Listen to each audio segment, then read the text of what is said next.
어머님, 나이 드셨으면 눈치라도 있으셔야지. 주머니에 1,000원 한 장 없어서 자식한테 밥 얻어먹으러 왔어요? 그 말은 비수라기보다 뜨겁게 달궈진 인두에 대인 것 같았습니다. 가슴 한가운데가 타들어가는 것 같은 통증에 저는 그 자리에 주저앉고 말았습니다. 저 입에 밥 넣어주려고 내가 허리 휘어져라 살았는데, 하지만 그들은 몰랐습니다. 오늘은 제가 울지만 내일은 누가 울지는 하늘도 모른다는 걸.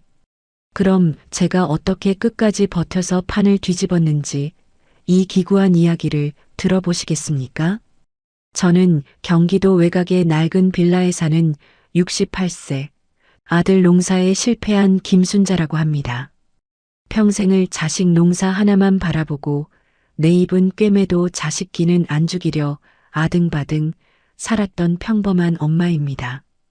지금부터 제가 들려드릴 이야기는 자식이라는 이름의 벼슬을 쓴 폐륜 아들 식구에게 내리는 피눈물 나게 하는 기록입니다. 그날 밤 그 차가운 아파트 화단에서 제 심장이 멈추지 않았던 건 어쩌면 하늘이 제게 마지막 기회를 주신 덕분인지도 모르겠습니다.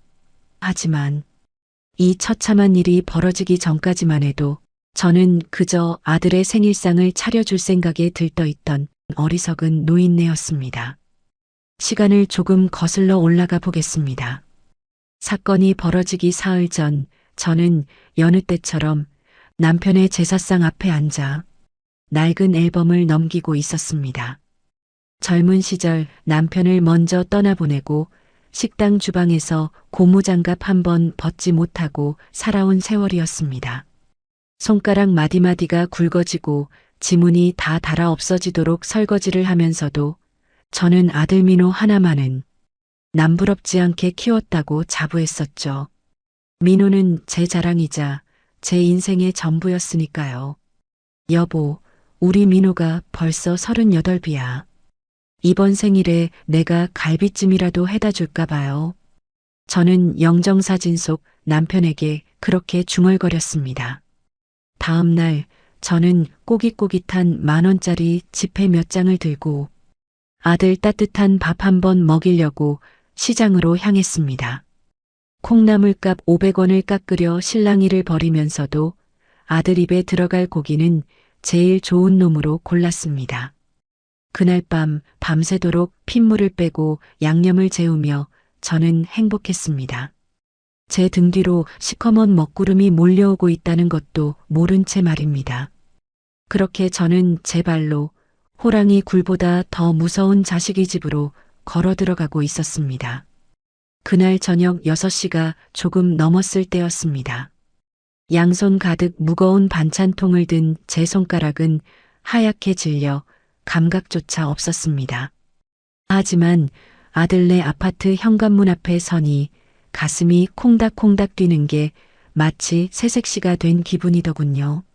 초인종을 누르기 전 저는 옷매무새를 다듬고 흐트러진 머리카락을 귀 뒤로 넘겼습니다. 혹시라도 며느리가 남 부끄러워할까봐 시장에서 산 제일 깨끗한 옷을 꺼내 입고 왔었지요.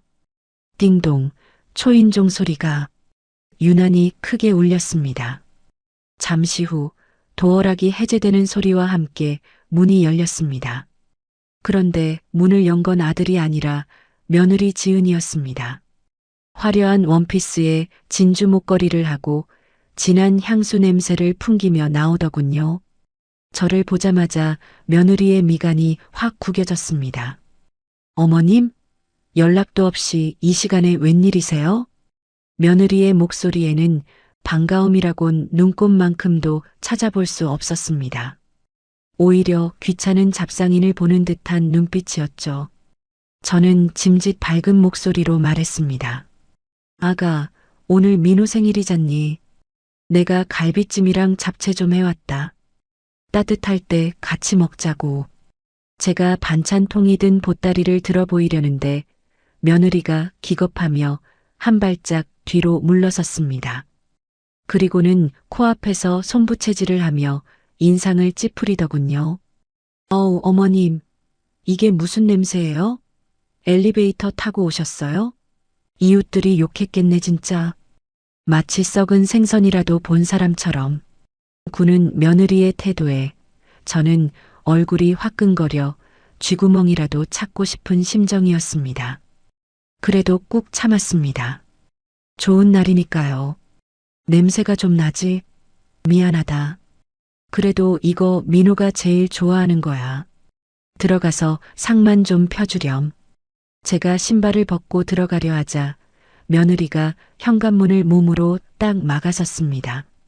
그 서슬퍼런 기세에 저는 얼어붙고 말았습니다. 어머님, 저희 지금 나가려던 참이에요. 민호 씨 생일이라 호텔 뷔페 예약해 놨거든요. 눈치 없이 끼지 좀 마세요. 호텔 뷔페라니. 저는 들고 있던 보따리가 천근만근처럼 무겁게 느껴졌습니다. 그때 신발장 뒤에서 아들 민호가 쭈뼛거리며 나왔습니다. 말끔한 정장 차림의 아들을 보니 반가움에 눈물이 핑 돌았습니다. 민호야, 엄마 왔다. 생일 축하한다. 하지만 아들은 제 눈을 피하며 곤란한 표정을 지었습니다. 손에는 핸드폰을 쥐고 있었는데 계속해서 뭔가 문자가 오는지 힐끔거리고 있더군요. 나중에 알았지만 그때 아들은 빚독촉 문자를 확인하느라 제 얼굴 따위는 안중에도 없었던 겁니다. 아, 엄마. 왜 하필 지금 와요? 우리 늦었어요. 그냥 가세요. 아들의 차가운 말에 가슴이 철렁 내려앉았습니다. 그래도 빈손으로 보내기가 안쓰러워 저는 주머니에 넣어둔 꼬깃꼬깃한 돈을 꺼내려 했습니다. 차비라도 하라고 쥐어주고 싶었는지 아니면 밥값이라도 보태라고 하고 싶었는지 저도 제 마음을 잘 모르겠습니다. 그저 주름진 손으로 주머니를 뒤적거리고 있을 때였습니다. 그 모습을 본 며느리가 제 손을 탁 쳐내더군요. 손등이 따끔거릴 정도로 매운 손길이었습니다. 어머님, 지금 뭐 하시는 거예요? 또 돈 달라고 시위하시는 거예요? 며느리의 앙칼진 목소리가 복도를 쩌렁쩌렁 울렸습니다. 저는 너무 놀라 눈을 동그랗게 뜨고 손을 내저었습니다. 아니다, 아가. 내가 돈을 달라는 게 아니라. 아니긴 뭐가 아니에요. 올 때마다 죽는 소리 하시고 뭐 고장났다, 몸 아프다. 저희도 지긋지긋해요. 며느리는 도끼 어린 눈으로 저를 쏘아보며 제 평생 잊지 못할 비수를 꽂았습니다. 나이 드셨으면 염치가 있어야지 주머니에 1,000원 한 장 없어서 자식한테 밥 얻어먹으러 오세요? 꺼지예요? 1,000원 한 장. 그 말이 제 고막을 뚫고 들어와 심장을 난도질했습니다. 저는 숨이 턱 막혀 아무 말도 할 수가 없었습니다. 제 주머니 속에 있던 건 아들 주려고 아끼고 아껴 모은 5만 원짜리 2장이었는데 그게 며느리 눈에는 구걸하러 온 노인네의 빈 주머니로 보였나 봅니다. 여보, 뭐해? 늦었다니까? 며느리가 아들을 재촉했습니다. 아들은 제 얼굴을 한번 쳐다보지도 않고 며느리의 등 뒤에 숨어버리더군요. 그리고는 귀찮다는 듯 손을 휘휘 내저었습니다. 엄마, 나중에 전화할게. 가요 좀. 쪽팔리게 진짜 쾅. 현관문이 닫히는 소리가 천둥 소리보다 더 크게 들렸습니다. 굳게 닫힌 문 앞에서 저는 한동안 발을 뗄 수가 없었습니다. 문 안쪽에서는 며느리의 웃음소리와 아들의 발소리가 멀어지고 있었습니다. 차가운 복도 바닥에 덩그러니 남겨진 저는 제가 낳고 기른 자식이 저를 버렸다는 사실을 인정해야만 했습니다. 다리에 힘이 풀려 주저앉고 싶었지만 혹시라도 이웃들이 볼까봐 억지로 걸음을 옮겼습니다. 그렇게 쫓겨나듯 아파트 밖으로 나왔을 때 하늘에서는 비가 쏟아지기 시작했습니다. 신 응급실행과 확인 사살. 그날 밤 비를 쫄딱 맞고 집으로 돌아온 저는 솜니불처럼 무거운 몸을 뉘었습니다. 으슬으슬 춥던 몸이 불덩이처럼 뜨거워지기 시작했습니다. 감기 몸살이겠거니 하고 약국에서 사온 쌍화탕 하나를 데워 먹었지만 차도가 없었습니다. 열이 오르니 헛것이 보이기 시작하더군요. 천장에 맺힌 빗물 자국이 마치 며느리가 저를 비웃는 얼굴처럼 보였다가 아들이 저를 밀치는 손길처럼 보였다가 했습니다.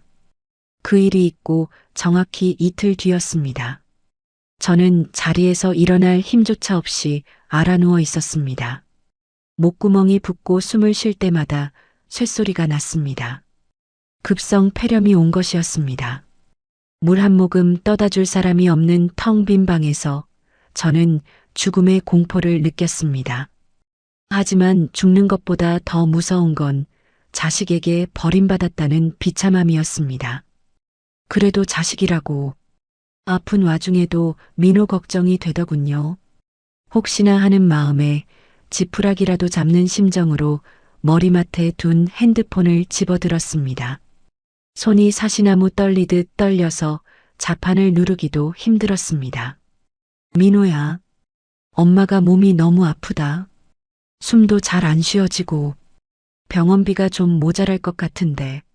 수십 번을 망설이다 전송 버튼을 눌렀습니다. 자존심이고 뭐고 일단 살고 봐야겠다는 생각뿐이었습니다. 답장은 한참 뒤에야 왔습니다. 핸드폰 불빛이 반짝이는 순간 저는 떨리는 손으로 문자를 확인했습니다. 보험 들어놨으니까 그걸로 가세요. 돈 달란 소리 좀 그만하시고요. 우리도 힘들어요. 글자 하나하나가 얼음 송곳이 되어 제 가슴을 후벼 팠습니다. 아들은 제가 아프다는 말보다 돈 달라는 말에만 반응한 것입니다. 서러움이 북받쳐 올라 다시 전화를 걸어보려 했지만 신호는 가지 않았습니다. 고객님의 전화기는 당분간 수신이 정지되어 아니었습니다. 수신 정지가 아니라 차단이었습니다. 아들이 제 번호를 스팸 번호처럼 차단해버린 겁니다. 전화기를 쥔 손에서 힘이 빠져나가고 핸드폰이 바닥으로 툭 떨어졌습니다. 그 순간 제 안에서 무언가가 툭 하고 끊어지는 소리가 들렸습니다. 그것은 자식에 대한 미련이자 제 삶을 지탱하던 마지막 끈이었습니다. 아이고, 내 팔자야. 내가 저것들을 어떻게 키웠는데. 열에 들뜬 입술 사이로 탄식이 새어나왔습니다. 벽지를 긁으며 오열하고 싶었지만 소리낼 힘조차 남아있지 않았습니다. 점점 의식이 흐려지더군요. 이대로 죽으면 며칠 뒤에나 발견되어 썩은 송장으로 나가겠구나 하는 생각이 들었습니다. 차라리 그게 낫겠다 싶기도 했습니다. 1,000원 한 장 없어서 며느리에게 밥 구걸하러 갔던 노인네가 고독사했다는 뉴스가 나오면 아들이 조금이라도 후회할까 싶어서요. 얼마나 시간이 지났을까요? 현관문이 쿵쿵 울리는 소리에 겨우 눈을 떴습니다. 순자 할머니, 안에 계세요? 며칠째 기척이 없어서 와봤어요.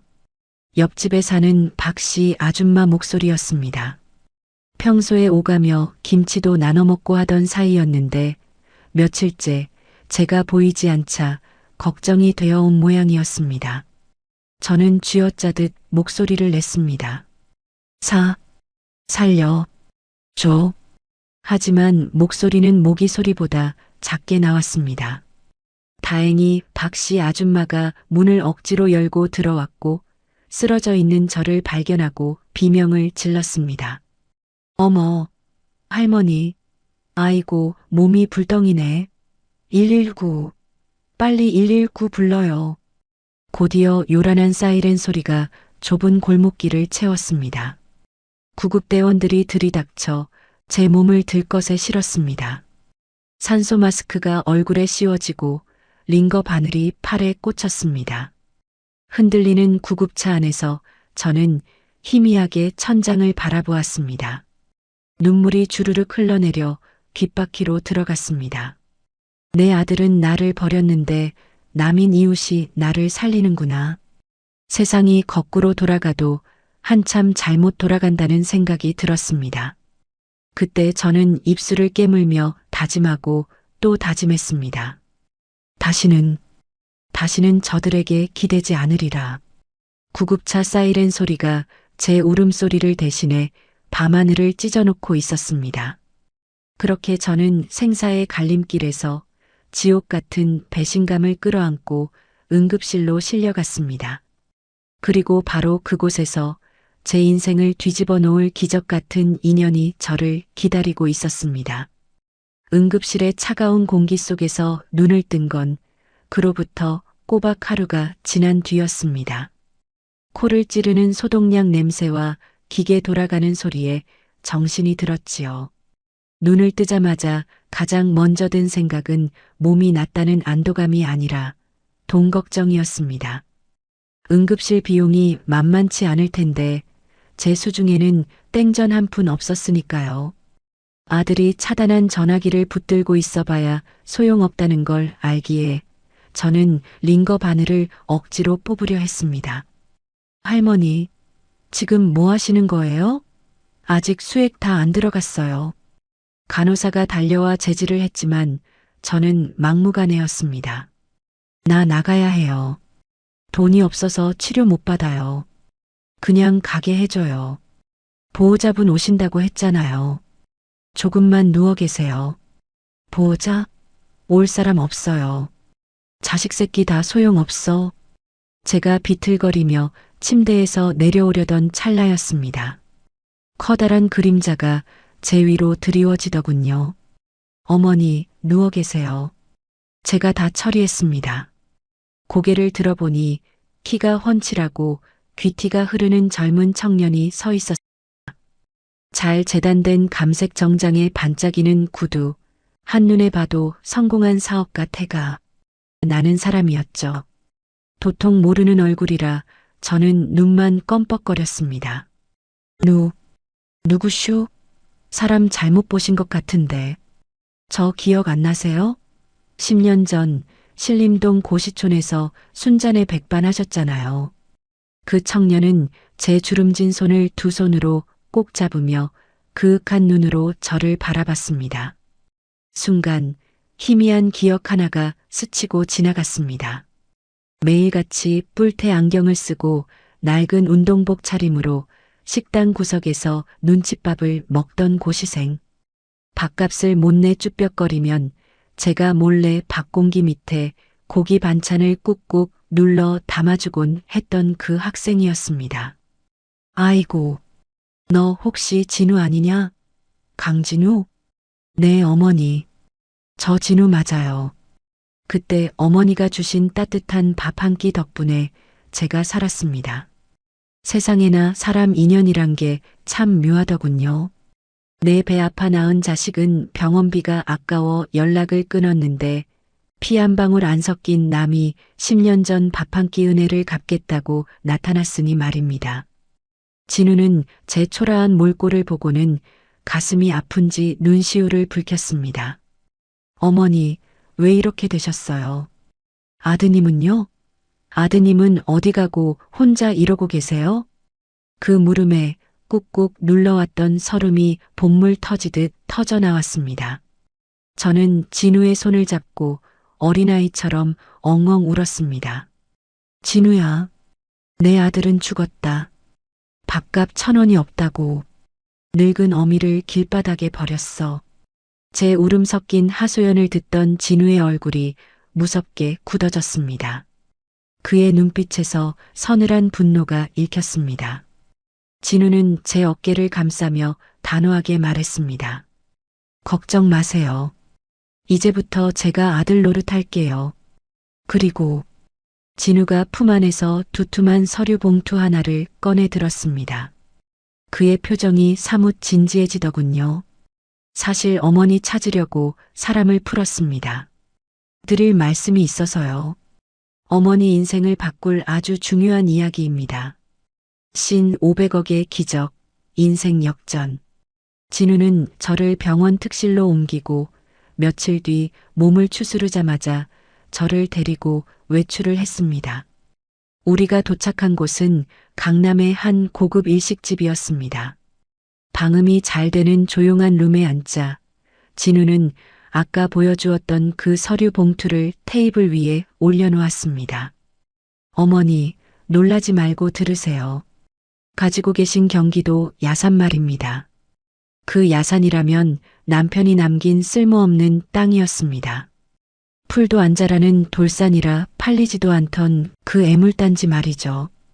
그 땅이 이번 신도시 개발 지구의 핵심 상업 용지로 확정되었습니다. 뭐? 상업 용지? 그게 무슨 소리냐? 쉽게 말해서 그 땅에 대형 백화점이나 쇼핑몰이 들어선다는 뜻이에요. 땅값이 천정부지로 솟았다는 겁니다. 저는 멍하니 진우의 입만 바라보았습니다. 평생 밥장사만 해온 제가 부동산을 알 턱이 있나요? 그저 조금 비싸게 팔리려나 보다 했지요. 그런데 진우가 계산기를 두드리더니 제 앞에 숫자를 보여주었습니다. 그 숫자를 보는 순간 저는 심장이 멎는 줄 알았습니다. 보상금만 최소 500억 원입니다. 세금 다 떼고도 평생 다 못 쓰실 돈이에요. 500. 손이 부들부들 떨려서 찻잔을 놓치고 말았습니다. 쨍그랑하는 소리가 정적을 깼지만 귀에는 아무것도 들어오지 않았습니다. 500억이라니. 1,000원이 없어서 며느리에게 거지 취급을 당했는데 밥 한 끼 구걸하러 갔다가 쫓겨났는데 내가 500억 부자라니? 이게 꿈인가 생시인가 싶어 허벅지를 꼬집어 봤지만 분명한 현실이었습니다. 어머니, 이건 하늘이 어머니 고생했다고 주신 선물이에요. 진우는 놀란 저를 진정시키며 말을 이었습니다. 보상금 절차 때문에 실제 입금까지는 두어 달 걸릴 겁니다. 하지만 당장 쓰실 돈이 필요하시잖아요. 진우는 즉석에서 핸드폰을 꺼내 어딘가로 전화를 걸었습니다. 그리고 제 통장 번호를 물어보더군요. 잠시 후 제 낡은 폴더폰이 지잉하고 울렸습니다. 문자 메시지가 도착한 것이었습니다. 입금 100억 원, 강진우 대표. 0이 몇 개냐? 1, 10, 100, 1000, 억, 10억? 아니, 100억이었습니다. 진우가 웃으며 말했습니다. 제 회사 차원에서 토지 사용 승낙 보상금으로 선지급해 드리는 겁니다. 어머니, 이제 돈 때문에 서러워하지 마세요. 이 돈으로 하고 싶은 거 다 하세요. 100억이 든 통장을 품에 안자 며칠 전 아들네 현관문 앞에서 겪었던 수모가 주마등처럼 스쳐 지나갔습니다. 1,000원 한 장 없냐며 비웃던 며느리의 표정. 귀찮다며 엄마를 밀쳐내던 아들의 손길. 그 기억들이 500억이라는 숫자와 겹쳐지자 슬픔은 순식간에 차가운 도끼로 변했습니다. 그래, 너희들이 밟아버린 게 늙은 어미가 아니라 500억이었다는 걸 알게 되면 어떤 표정을 지을까? 저는 떨리는 손으로 물잔을 쥐며 진우를 바라보았습니다. 눈물이 말라버린 제 눈에는 이제 도끼만이 서려 있었습니다. 진우야, 내 어머니, 이 사실 그놈들한테는 비밀로 해다오. 비밀로요? 그래, 아직은 아니야. 내가 확인해 볼 게 있어. 진우는 제 뜻을 알아차린 듯 고개를 끄덕였습니다. 이 친구는 영리해서 제가 무슨 생각을 하는지 단박에 알더군요. 알겠습니다. 철저히 비밀로 하겠습니다. 그리고 어머니가 원하시는 대로 복수하실 수 있게 제가 돕겠습니다. 고맙다. 정말 고맙다. 저는 100억이 들어있는 통장을 가슴에 품고 창밖을 내다보았습니다. 화려한 강남의 불빛들이 발 아래 깔려 있었습니다. 세상은 돈 있는 자에게는 천국이고 돈 없는 자에게는 지옥이라더니 이제 제가 그 천국의 열쇠를 쥐게 된 것입니다. 두고 봐라. 피눈물이 뭔지, 뼈저리게 후회하는 게 뭔지 내가 똑똑히 가르쳐 주마. 그날 밤 저는 난생 처음으로 다리를 뻗고 잤습니다. 하지만 제 꿈속에서는 이미 서슬퍼런 칼날이 춤을 추고 있었습니다. 자식이라는 이름으로 부모 가슴에 대못을 박은 대가가 얼마나 혹독한지 이제부터 보여줄 차례였습니다. 마지막 통화와 절연의 결심. 그로부터 사흘이 지난 10월 20일 월요일 오전이었습니다. 저는 병원 특실 창가에 앉아 진우가 건네준 통장을 하염없이 내려다보고 있었습니다. 일금 100억 원. 동그라미가 너무 많아 세기도 벅찬 그 숫자가 통장에 선명하게 찍혀 있었습니다. 이 돈이면 당장 강남 아파트가 아니라 빌딩도 살 수 있는 큰 돈이었죠. 하지만 제 마음 한구석에는 여전히 지워지지 않는 미련 덩어리가 엉겨붙어 있었습니다. 아무리 자식이 부모 가슴에 대못을 박았다지만 혹시나, 정말 혹시나 살기가 너무 팍팍해서 그런 건 아닐까 하는 어미로서의 구차한 변명 같은 것 말입니다. 어머니, 정말 전화하시겠어요? 상처만 더 받으실 텐데요. 옆에서 지켜보던 진우가 걱정스런 눈빛으로 물었습니다. 저는 씁쓸하게 웃으며 고개를 끄덕였습니다. 해야지. 이게 마지막이다. 이 전화 한 통으로 내 남은 정을 다 털어버릴 작정이다. 저는 일부러 제 스마트폰이 아닌 병실에 있는 유선 전화기를 들었습니다. 수화기를 든 손이 가늘게 떨려왔습니다. 신호음이 몇 번 가기도 전에 아들이 전화를 받았습니다. 여보세요? 누구세요? 민우야, 엄마다. 잠시 침묵이 흐르더니 아들의 목소리가 신경질적으로 변했습니다.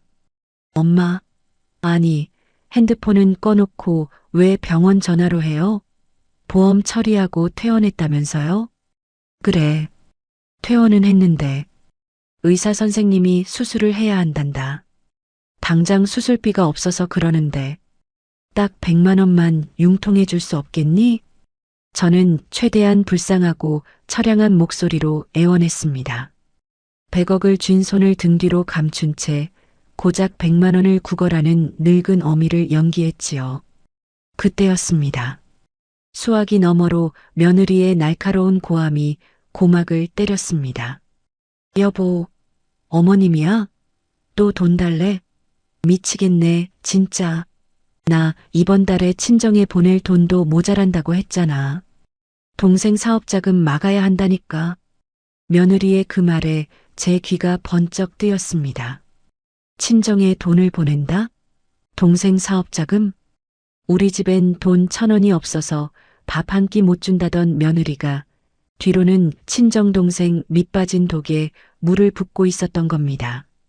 아들도 그 소리에 당황했는지 허둥지둥대더군요. 아, 조용히 좀 해봐. 엄마, 들었죠? 우리 지금 땡전 한 푼 없어요. 100만 원이 네 집게 이름이에요?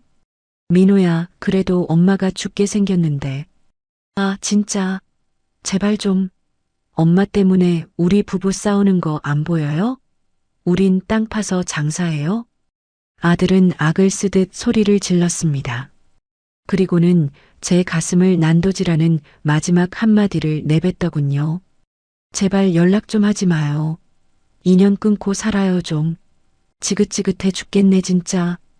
뚝 전화가 끊겼습니다. 수화기에서 들리는 뚜뚜 소리가 마치 제 아들의 장례식 종소리처럼 들렸습니다. 저는 천천히 수화기를 내려놓았습니다. 신기하게도 눈물은 나오지 않았습니다. 오히려 가슴속에 꽉 막혀있던 채증이 쑥 내려가는 기분이었습니다. 미련이 사라진 자리에는 시베리아 벌판보다 더 차가운 냉정함만이 남았습니다. 들었느냐, 진우야? 네, 다 들었습니다. 어머니, 저놈들이 버린 건 늙은 어미가 아니다. 500억짜리 복덩어리를 제 발로 걷어찬 게야. 저는 통장을 가방 깊숙이 집어넣으며 자리에서 벌떡 일어났습니다. 더 이상 아픈 척, 약한 척 할 필요가 없었습니다. 진우야, 이번 주말에 친척 조카 결혼식이 있다고 했지?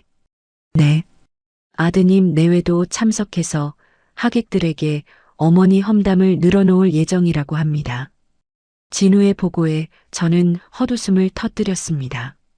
지은 죄가 있으면 숨기라도 해야지 도리어 험담을 하고 다닌다니. 정말 구제불능인 인간들이었습니다. 그래, 잘 됐구나. 그 결혼식장 내 환갑잔치 무대로 써야겠다. 진우야, 준비해라. 어떻게 준비해 드릴까요? 저는 창문에 비친 제 초라한 모습을 노려보며 서늘하게 명령했습니다. 대한민국에서 제일 비싼 옷, 제일 좋은 차, 그리고 현금. 아주 넉넉하게 준비해. 신 자본의 힘으로 재탄생. 결혼식 당일 아침이 밝았습니다. 저는 진우의 에스코트를 받으며 강남의 한 명품 백화점 VIP 라운지로 들어섰습니다. 평생 시장 바닥에서 떨이 옷만 사입던 제가 대리석 바닥이 번쩍거리는 곳에 발을 들이니 처음에는 좀 주눅이 들더군요. 하지만 제 곁에는 든든한 아들 같은 진우가 있었고 품 안에는 100억이 있었습니다. 돈이 사람을 만든다는 말이 참 서글프지만 맞더라고요. 허리가 절로 펴졌습니다.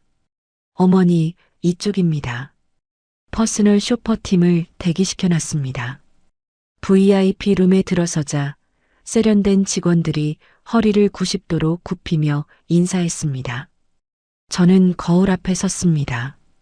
후줄근한 몸빼 바지에 낡은 카디건을 걸친 영락없는 시골 할머니가 서 있었습니다. 싹 다 바꿔주세요. 머리부터 발끝까지. 돈은 얼마가 들어도 상관없으니까 오늘 대한민국에서 제일 귀티나는 할머니로 만들어봐요. 제 주문에 직원들이 분주하게 움직이기 시작했습니다. 푸석한 머리는 우아한 볼륨 파마로 다듬어지고 거친 피부에는 윤기나는 화장이 입혀졌습니다. 몸에는 최고급 실크 정장이 감겼고 목에는 영롱한 진주 목걸이가 걸렸습니다. 2시간 뒤 전신 거울 앞에 선 저는 제 눈을 의심했습니다. 거울 속에는 국밥집 할머니 김순자가 아니라 재벌가 사모님 김순자가 서 있었습니다. 어머니, 정말 고우십니다. 진작 이렇게 사셨어야 했는데. 진우가 감격한 듯 말을 잇지 못했습니다. 저는 거울 속의 저를 보며 쓴웃음을 지었습니다.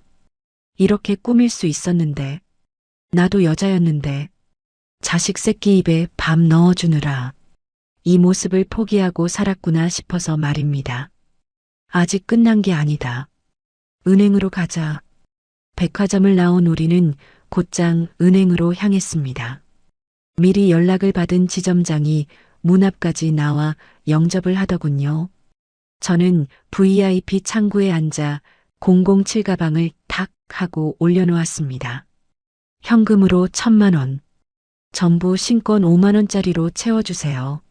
네, 알겠습니다. 사모님, 혹시 어디 선물이라도 하시려는 건가요? 지점장의 물음에 저는 씩 웃으며 대답했습니다. 제 눈빛이 번뜩였습니다. 네, 선물이죠.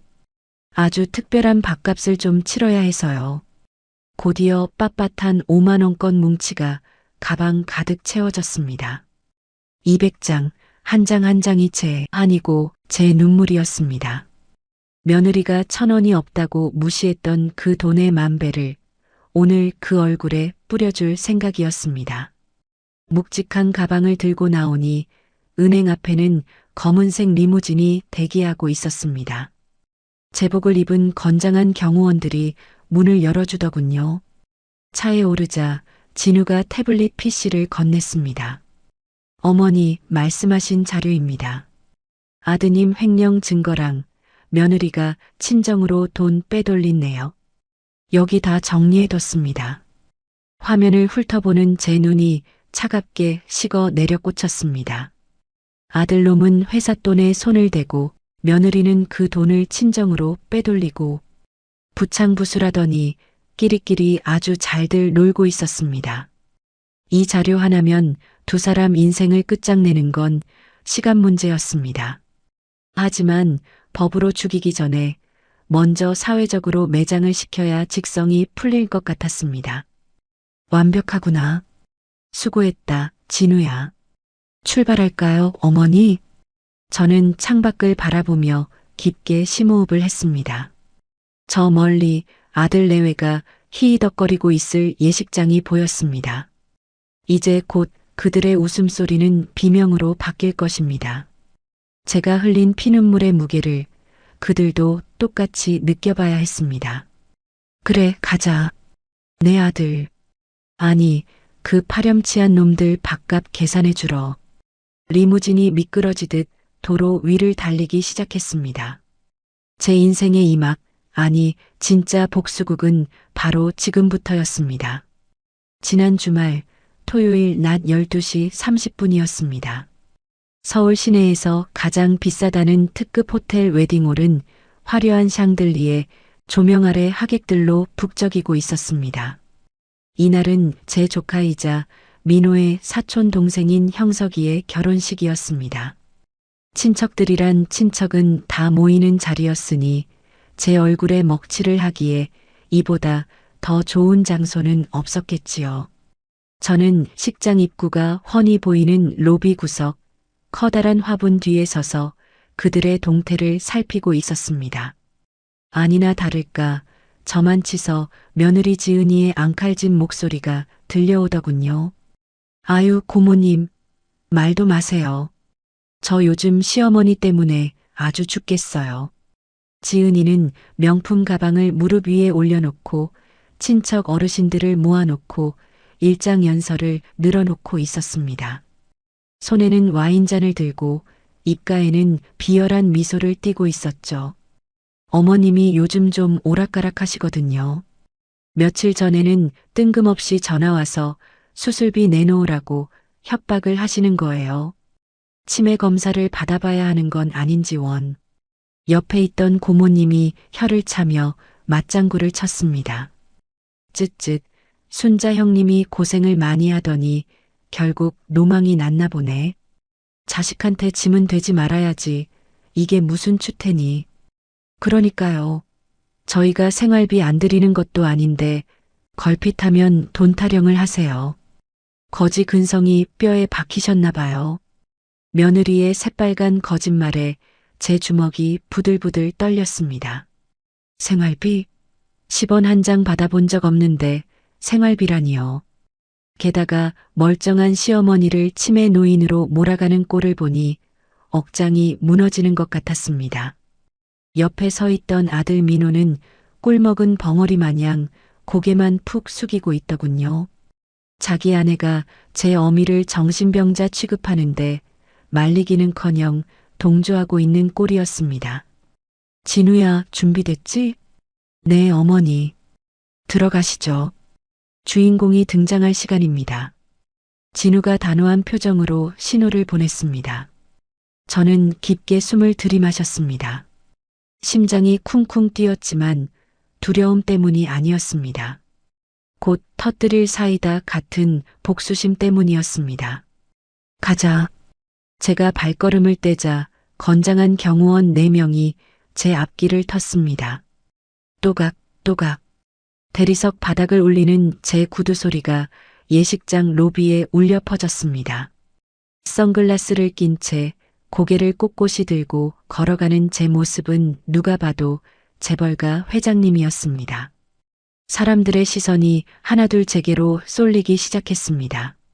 어머, 저 사람 누구야? 연예인인가? 세상에, 저 옷 좀 봐. 저거 이번 시즌 신상 아니야? 가방은 또 어떻고? 웅성거리는 소리가 파도처럼 퍼져나갔습니다. 그리고 제가 며느리와 친척들이 모여있는 테이블 앞에 딱 멈춰 섰을 때였습니다. 천천히 선글라스를 벗어 손에 쥐었습니다. 제 얼굴이 드러나는 순간 친척들의 입이 떡 벌어졌습니다. 허? 저거 순자 형님 아니야? 어머, 세상에, 순자 언니. 경악에 찬 비명소리에 며느리 지은이가 뒤를 돌아보았습니다. 저와 눈이 마주친 지은이의 얼굴이 순식간에 백지장처럼 하얗게 질리더군요. 들고 있던 와인잔이 흔들려 붉은 와인이 드레스 위로 툭 떨어졌습니다. 어머님? 지은이는 믿을 수 없다는 듯 눈을 비비며 저를 위아래로 훑어보았습니다. 초라한 국밥집 할머니는 온데간데였고 온몸을 명품으로 휘감은 귀부인이 서 있었으니까요. 당황한 기색이 역력했지만 며느리는 곧 표정을 일그러뜨리며 독서를 내뱉기 시작했습니다. 그 뻔뻔함이 참 가상하더군요. 어머님, 이게 다 무슨 꼴이에요? 어디서 짝퉁 빌려 입고 오셨어요? 노망이 나도 곱게 나셔야지. 남의 잔치 와서 뭐 하시는 거예요? 며느리의 말에 아들 민우도 거들었습니다. 얼굴이 시뻘개져서 씩씩거리더군요. 엄마, 쪽팔리게 진짜 왜 이래요? 빨리 나가요. 경비 불러서 끌어내기 전에. 자식놈들의 반응을 보니 일말의 죄책감도 없는 짐승만도 못한 것들이라는 확신이 들었습니다. 저는 입가에 차가운 미소를 지었습니다. 그리고 아주 낮고 서늘한 목소리로 말했습니다. 경비, 그래, 부를 테면 불러봐라. 하지만 그 전에 계산은 해야지. 계산이라뇨? 며느리가 눈을 동그랗게 뜨고 되물었습니다. 저는 뒤에 서 있던 비서에게 손짓을 했습니다. 가방 가져와. 비서가 묵직한 007 가방을 제 앞에 대령했습니다. 철컥, 철컥. 가방 잠금 장치가 풀리는 소리가 유난히 크게 들렸습니다. 좌중이 숨을 죽이고 가방을 주시했습니다. 그리고 가방이 활짝 열리는 순간 사람들의 입에서 헉 하는 탄성이 터져 나왔습니다. 신 돈벼락과 사이다. 응징. 가방 안에는 누런 5만원권 뭉치가 꽉 들어차 있었습니다. 은행에서 각 꺼내온 빳빳한 신권 1,000만원. 돈 냄새가 확 풍기자 며느리의 눈동자가 흔들렸습니다. 탐욕과 당혹감이 뒤섞인 그 추한 얼굴을 보며 저는 돈뭉치 하나를 집어들었습니다. 지은아, 네가 그랬지? 주머니에 1,000원 한 장 없어서 밥 구걸하러 왔냐고. 제 목소리가 식장 로비를 쩌렁쩌렁 울렸습니다. 친척들이 수군거리기 시작했습니다. 뭐? 밥 구걸? 며느리가 시어머니한테 그런 말을 했다고? 분위기가 심상치 않게 돌아가자 며느리가 당황하며 소리쳤습니다. 아니에요. 어머님 무슨 말씀을 그렇게 해. 닥쳐라. 제 호통에 며느리가 움찔하며 입을 다물었습니다. 저는 손에 쥐고 있던 돈뭉치를 며느리의 얼굴을 향해 힘껏 집어던졌습니다. 후두둑. 돈다발이 며느리의 뺨을 때리고 바닥으로 흩어졌습니다. 종이 쪼가리에 불과한 돈이지만 그 순간만큼은 돌덩이보다 더 무거운 무기가 되어 며느리를 가격했습니다. 비명도 지르지 못한 채 멍하니 서 있는 며느리에게 저는 또 다른 돈뭉치를 꺼내 연거푸 던졌습니다. 머리 위로, 가슴팍으로, 발밑으로 돈비가 내렸습니다. 돈벼락을 맞는다는 게 이런 걸까요? 바닥은 순식간에 5만원권 지폐로 노랗게 뒤덮였습니다. 이게 내 밥값이다. 내 아들 밥 한 끼 사 먹일 돈 1,000원이 없어서 오늘 내가 이자 쳐서 1,000만원 가져왔다. 저는 가방을 통째로 뒤집어 탈탈 털어버렸습니다.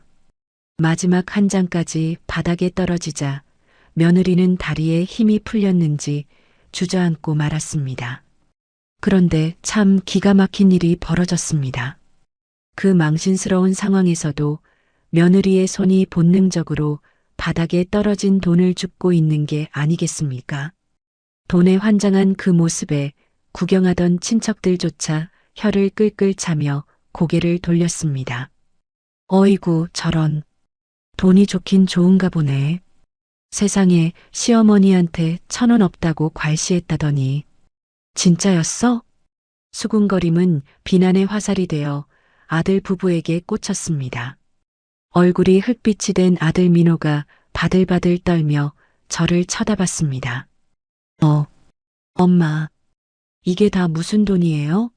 엄마 로또라도 됐어요? 아들의 물음에 저는 싸늘한 시선을 보냈습니다. 예전 같았으면 우리 아들 놀랐니? 하며 달래줬겠지만 지금 제 눈앞에 있는 건 아들이 아니라 탐욕스러운 괴물일 뿐이었습니다. 로또? 그런 푼돈이랑 비교하지 마라. 저는 진우가 건네준 명함을 꺼내 아들 면전에 던졌습니다. JS 부동산 개발 회장 김순자. 진우가 급하게 만들어준 직함이었지만 그 무게감은 충분했습니다. 잘 들어라. 난 이제 예전에 그 밥 짓던 할망구가 아니다. 내 재산은 500억이다. 500억이요. 아들과 며느리의 입이 동시에 쩍 벌어졌습니다. 주변에 있던 친척들도 억소리를 내며 뒷목을 잡았습니다. 500억이라는 숫자가 주는 충격에 식장 안은 찬물을 끼얹은 듯 조용해졌습니다. 저는 바닥에 엎드려 돈을 줍고 있는 며느리를 벌레 보듯 내려다보며 마지막 쐐기를 박았습니다. 그 바닥에 떨어진 거 다 주워서 국밥이나 사 먹어라. 팁이다.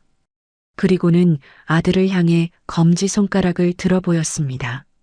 그리고 너, 내 전 재산 500억 사회에 환원할지언정 너희 같은 페르나들에겐 10원 한 장, 아니 1원 한 푼도 안 줄 거다. 꿈도 꾸지 마라. 엄마, 잠깐만요. 엄마. 아들이 사색이 되어 제 팔을 잡으려 했지만 진우가 쏜살같이 나타나 아들의 팔을 낚아챘습니다. 우득하는 소리와 함께 아들이 비명을 질렀습니다. 회장님 몸에 손대지 마십시오. 진우의 서슬퍼런 경고에 아들은 뒤로 낮아빠졌습니다. 저는 뒤도 돌아보지 않고 몸을 돌렸습니다.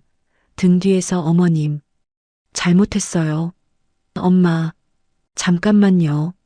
하는 아들 부부의 절규가 들려왔지만 그 소리는 개 짖는 소리만도 못하게 들렸습니다. 식장을 빠져나오는 제 발걸음은 구름 위를 걷는 듯 가벼웠습니다. 가슴속에 맺혀있던 40년 묵은 채증이 쑥 내려가는 그야말로 짜릿한 순간이었습니다. 하지만 이것은 시작에 불과했습니다. 돈맛을 본 하이에나들이 가만히 있을 리 없었으니까요. 이제 그들은 제 돈을 뺏기 위해 진짜 악마의 본성을 드러낼 것입니다. 그리고 저는 그 악마들을 지옥으로 보낼 준비를 이미 마친 상태였습니다. 그날 밤 10시가 넘은 시각이었습니다. 결혼식장에서의 소동이 있고 나서 채 몇 시간이 지나지 않았을 때였죠. 저는 진우가 마련해준 강남의 펜트하우스 거실 소파에 앉아 와인 한 잔을 기울이고 있었습니다. 창밖으로 보이는 한강 야경이 보석처럼 반짝였지만 제 마음은 폭풍 전야처럼 고요하면서도 무거웠습니다. 그때였습니다. 조용하던 거실에 인터폰 소리가 요란하게 울려 퍼졌습니다. 삐삐삐. 경비실이 아니었습니다. 현관 카메라 호출이었습니다. 저는 진우와 눈빛을 교환한 뒤 천천히 인터폰 화면을 켰습니다. 화면 속에 비친 모습은 가관이었습니다. 낮에 결혼식장에서 저한테 돈벼락을 맞았던 아들 롱과 며느리가 문 앞에 나란히 무릎을 꿇고 앉아 있었습니다. 옷은 구겨질 대로 구겨져 있었고 얼굴은 눈물인지 땀인지 모를 것으로 범벅이 되어 있더군요. 어머니, 문 좀 열어주세요. 저희가 죽을 죄를 지었습니다. 어머님, 흑흑. 제가 미쳤었나 봐요. 한 번만 용서해 주세요.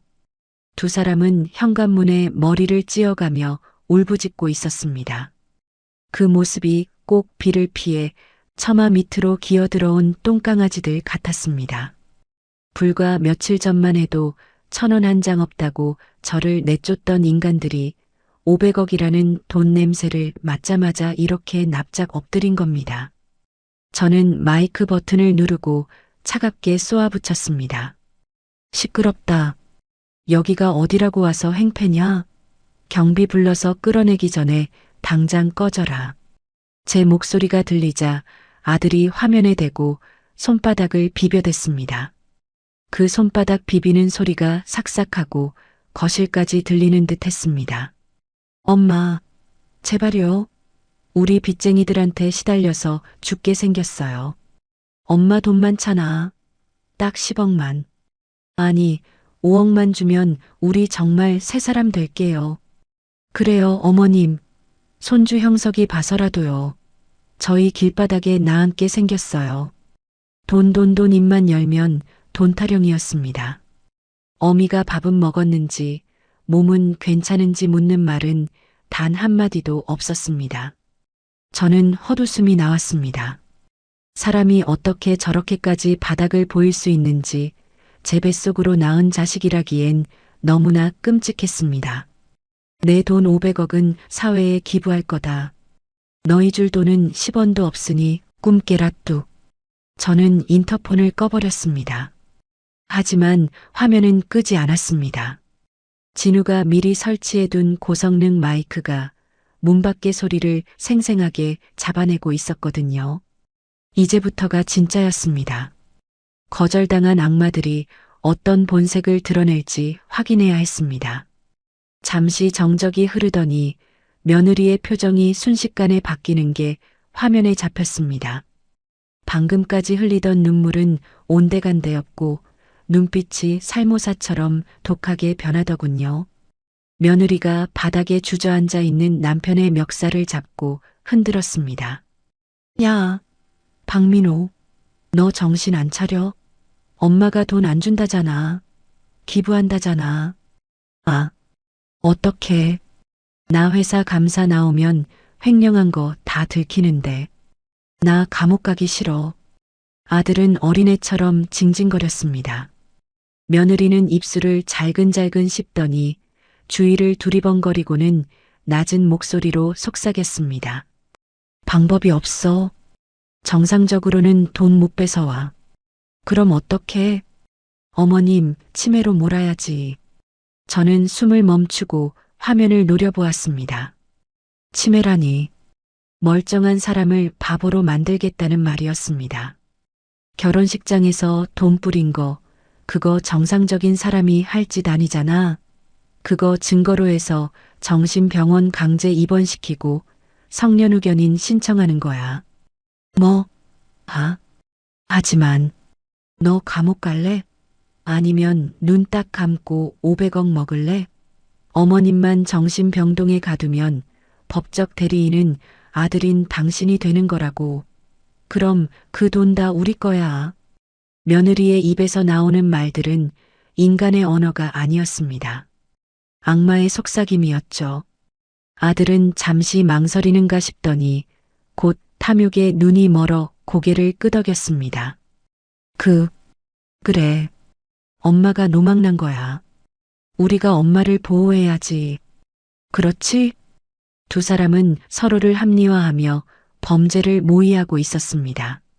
그 모든 대화가 거실 스피커를 통해 제 귀에 그리고 진우의 녹음기에 고스란히 저장되고 있다는 것도 모른 채 말입니다. 소파 옆에 서 있던 진우가 주먹을 꽉 쥐어 손마디가 하얗게 질려 있었습니다. 어머니, 저것들은 사람이 아닙니다. 제가 당장 나가서. 아니, 나더라. 저는 진우를 말리며 떨리는 손으로 와인잔을 내려놓았습니다. 가슴이 숫덩이처럼 새까맣게 타들어갔지만 눈물은 나지 않았습니다. 이미 그들에 대한 기대는 제가 되어 사라졌으니까요. 제 무덤을 제가 파고 있구나. 끝까지 가보자. 어디까지 막장으로 치닫는지. 저는 화면 속의 두 사람을 보며 서글픈 미소를 지었습니다. 내 배 아파 낳은 자식이 나를 정신병원에 가두려 하다니. 이보다 더 큰 비극이 세상에 또 있을까요? 하지만 저는 무너지지 않았습니다. 오히려 정신이 번쩍 들었습니다.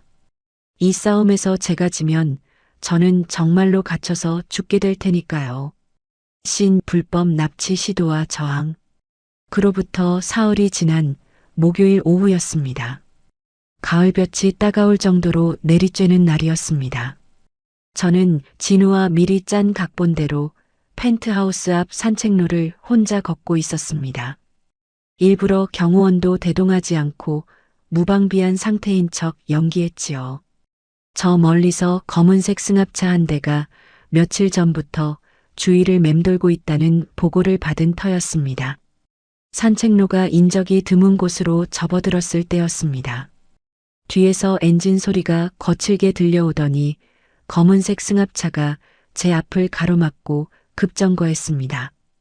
기익 타이어 타는 냄새가 코를 찔렀습니다. 차 문이 열리고 덩치가 산만한 남자 2명이 뛰어내렸습니다. 그들은 흰 가운을 입고 있었지만 눈빛은 의료진이 아니라 깡패 그 자체였습니다. 김순자 씨 되시죠? 보호자 요청으로 모시러 왔습니다. 남자가 다짜고짜 제 팔을 낚아챘습니다. 악력이 어찌나 센지 뼈가 으스러지는 것 같았습니다. 저는 본능적으로 반항하며 소리를 질렀습니다. 누구야? 이거 안 나? 내가 왜 너희를 따라가? 어르신, 편찮으셔서 그래요. 병원 가서 치료받으셔야죠. 남자들은 막무가내였습니다. 제가 버티자 질질 끌고 가려 하더군요. 그때 승합차 조수석에서 며느리 지은이가 내렸습니다. 손에는 종이 뭉치를 들고 흔들며 지나가는 행인들에게 큰 소리로 외치더군요. 아유, 죄송합니다. 시어머니가 치매가 심하셔서요. 저희가 병원으로 모시는 중이에요. 오해하지 마세요. 지나가던 사람들은 며느리의 연기에 속아 혀를 차며 지나갔습니다. 저런 노인이 곱게 늙어야지 하는 수군거림이 들려왔습니다. 억울해서 미칠 것 같았습니다. 저는 며느리를 향해 악을 썼습니다. 이 천벌 받을 년, 네가 사람이야? 며느리가 시어미를 납치해? 어머님, 조용히 좀 하세요. 가서 주사 한 대 맞고 푹 주무시면 다 좋아질 거예요. 며느리는 웃고 있었습니다. 그 웃음이 소름 끼치도록 차가웠습니다. 뒤이어 운전석에서 내린 아들 민호가 차 뒷문을 활짝 열었습니다. 아들의 눈은 죄책감과 공포로 흔들리고 있었지만 끝내 저를 외면하더군요. 엄마, 그냥 타세요. 네, 우리 다 같이 살자고 하는 거잖아. 민호야, 네가 어떻게 애미한테 이럴 수가 있어. 제 절규에도 아들은 고개를 돌리고는 남자들에게 눈짓을 했습니다. 빨리 태워요. 사람 몰리기 전에. 남자 2명이 제 양쪽 팔과 다리를 들어 짐짝처럼 차 안으로 밀어 넣으려 했습니다. 아스팔트 바닥에 신발이 끌리고 옷이 찢겨나갔습니다. 승합차 안의 어두컴컴한 공간이 마치 저를 삼키려는 지옥의 입구처럼 보였습니다. 이대로 끌려가면 끝이라는 공포가 엄습했습니다. 정말로 정신병원 독방에 갇혀 약물에 취해 죽어갈지도 모른다는 생각에 온몸에 소름이 돋았습니다. 진우야, 진우야. 속으로 진우의 이름을 부르며 필사적으로 문틀을 잡고 버텼습니다. 손톱이 뒤집어지고 피가 났지만 놓을 수 없었습니다. 며느리가 다가와 제 손가락을 하나씩 떼어내며 속삭였습니다. 어머님, 힘 빼세요. 500억은 저희가 잘 쓸게요. 편히 쉬세요. 마지막 새끼손가락이 문틀에서 떨어져 나가고 제 몸이 차 안으로 처박히려는 절체절명의 순간이었습니다. 쾅! 어디선가 굉음이 들리더니 하얀색 고급 세단이 승합차 앞을 들이받으며 막아섰습니다. 범퍼가 찌그러지고 파편이 튀었습니다. 납치범들이 중심을 잃고 비틀거리는 사이 세단에서 진우가 뛰쳐나왔습니다. 진우의 손에는 핸드폰이 들려 있었고 카메라는 이 모든 현장을 찍고 있었습니다. 손 떼. 당신들 지금 뭐 하는 짓이야? 진우의 사자우 같은 고함이 터져 나왔습니다. 뒤이어 경찰 사이렌 소리가 요란하게 울려 퍼지기 시작했습니다. 한 대가 아니었습니다. 세 대, 네 대. 경찰차들이 순식간에 승합차를 포위했습니다. 당신들 현행범으로 체포한다. 꼼짝 마. 경찰들이 테이저건을 겨누며 달려들었습니다. 며느리의 얼굴이 사색이 되어 굳어졌고 아들은 다리에 힘이 풀려 주저앉았습니다. 진우가 달려와 바닥에 쓰러진 저를 일으켜 세웠습니다. 그의 품은 따뜻했고 떨리고 있었습니다. 어머니, 늦어서 죄송합니다. 괜찮으세요? 진우야. 저는 진우의 옷자락을 꽉 움켜쥐었습니다. 안도감에 다리가 후들거려 서 있을 수가 없었습니다. 눈앞에서 수갑이 채워지는 아들과 며느리를 보며 저는 거친 숨을 몰아쉬었습니다. 이걸로 끝이었습니다. 가족이라는 껍데기를 쓴 악연이 드디어 비참한 최후를 맞이할 시간이 온 것입니다. 그날 밤 10시가 넘은 시각이었습니다. 결혼식장에서의 소동이 있고 나서 채 몇 시간이 지나지 않았을 때였죠. 저는 진우가 마련해준 강남의 펜트하우스 거실 소파에 앉아 와인 한 잔을 기울이고 있었습니다. 창밖으로 보이는 한강 야경이 보석처럼 반짝였지만 제 마음은 폭풍 전야처럼 고요하면서도 무거웠습니다. 그때였습니다.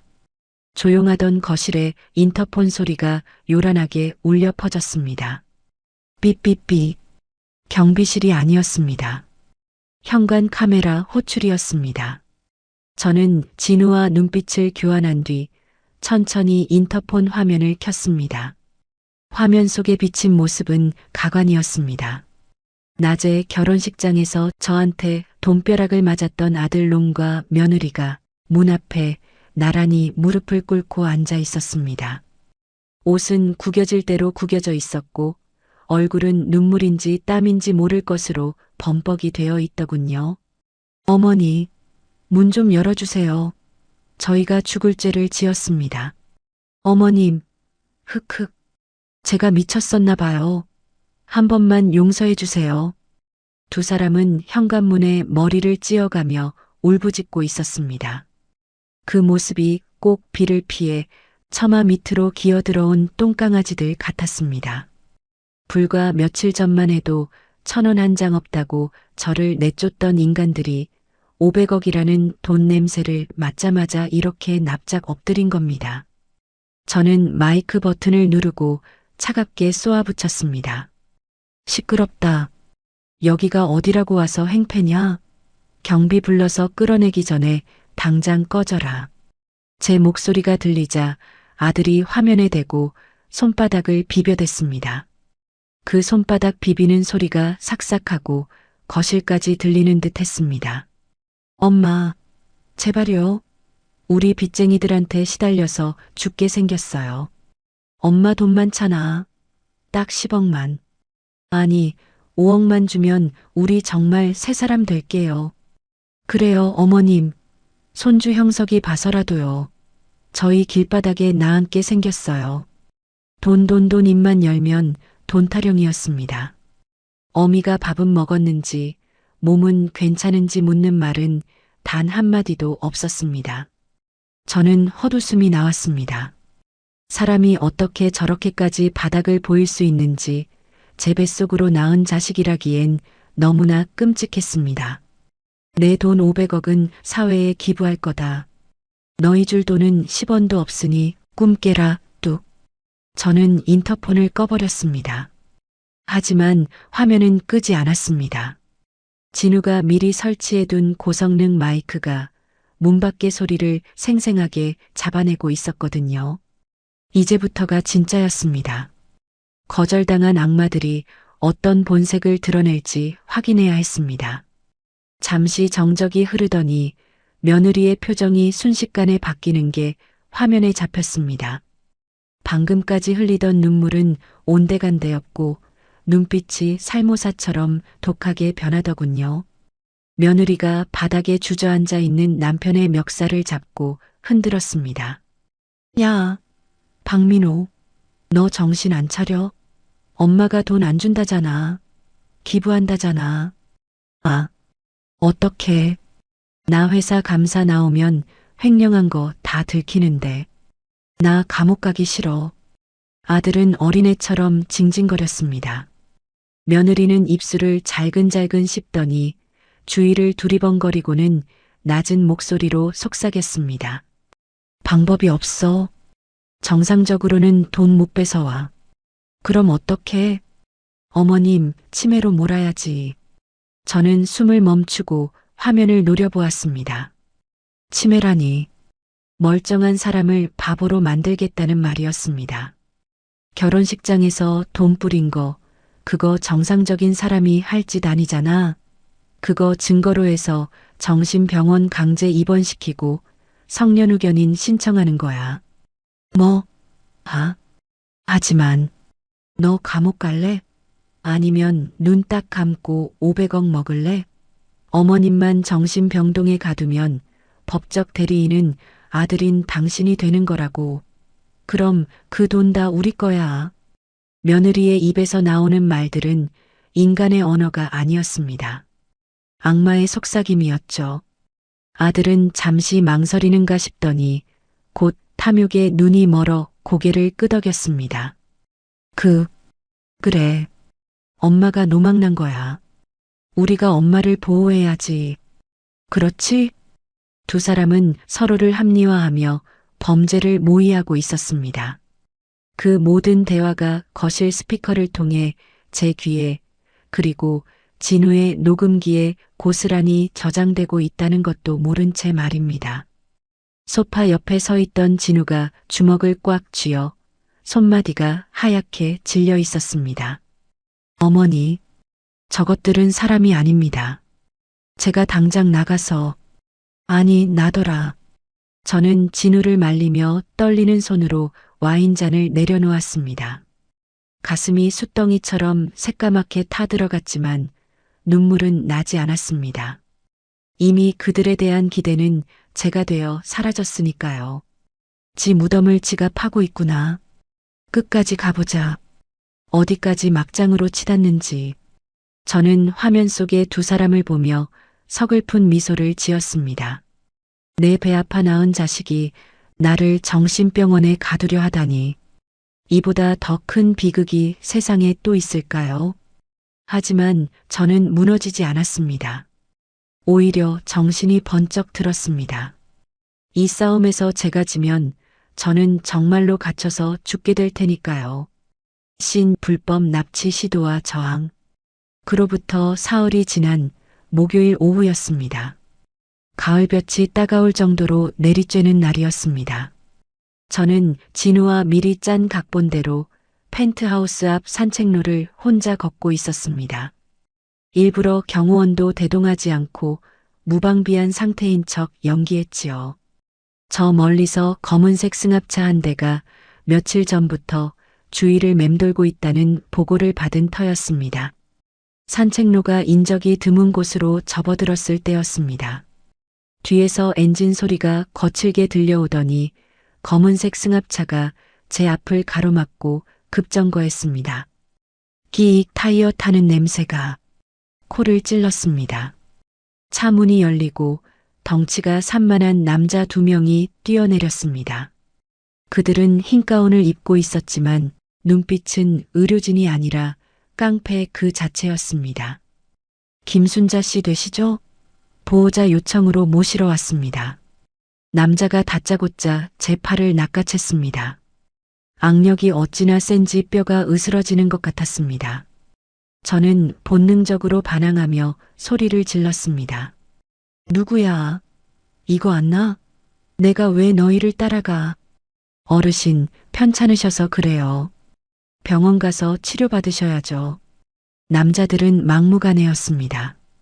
제가 버티자 질질 끌고 가려 하더군요. 그때 승합차 조수석에서 며느리 지은이가 내렸습니다. 손에는 종이 뭉치를 들고 흔들며 지나가는 행인들에게 큰 소리로 외치더군요. 아유, 죄송합니다. 시어머니가 치매가 심하셔서요. 저희가 병원으로 모시는 중이에요. 오해하지 마세요. 지나가던 사람들은 며느리의 연기에 속아 혀를 차며 지나갔습니다. 저런 노인이 곱게 늙어야지 하는 수군거림이 들려왔습니다. 억울해서 미칠 것 같았습니다. 저는 며느리를 향해 악을 썼습니다. 이 천벌 받을 년, 네가 사람이야? 며느리가 시어미를 납치해? 어머님, 조용히 좀 하세요. 가서 주사 한 대 맞고 푹 주무시면 다 좋아질 거예요. 며느리는 웃고 있었습니다. 그 웃음이 소름 끼치도록 차가웠습니다. 뒤이어 운전석에서 내린 아들 민호가 차 뒷문을 활짝 열었습니다. 아들의 눈은 죄책감과 공포로 흔들리고 있었지만 끝내 저를 외면하더군요. 엄마, 그냥 타세요. 네, 우리 다 같이 살자고 하는 거잖아. 민호야, 네가 어떻게 애미한테 이럴 수가 있어. 제 절규에도 아들은 고개를 돌리고는 남자들에게 눈짓을 했습니다. 빨리 태워요. 사람 몰리기 전에. 남자 2명이 제 양쪽 팔과 다리를 들어 짐짝처럼 차 안으로 밀어 넣으려 했습니다. 아스팔트 바닥에 신발이 끌리고 옷이 찢겨나갔습니다. 승합차 안의 어두컴컴한 공간이 마치 저를 삼키려는 지옥의 입구처럼 보였습니다. 이대로 끌려가면 끝이라는 공포가 엄습했습니다. 정말로 정신병원 독방에 갇혀 약물에 취해 죽어갈지도 모른다는 생각에 온몸에 소름이 돋았습니다. 진우야, 진우야. 속으로 진우의 이름을 부르며 필사적으로 문틀을 잡고 버텼습니다. 손톱이 뒤집어지고 피가 났지만 놓을 수 없었습니다. 며느리가 다가와 제 손가락을 하나씩 떼어내며 속삭였습니다. 어머님, 힘 빼세요.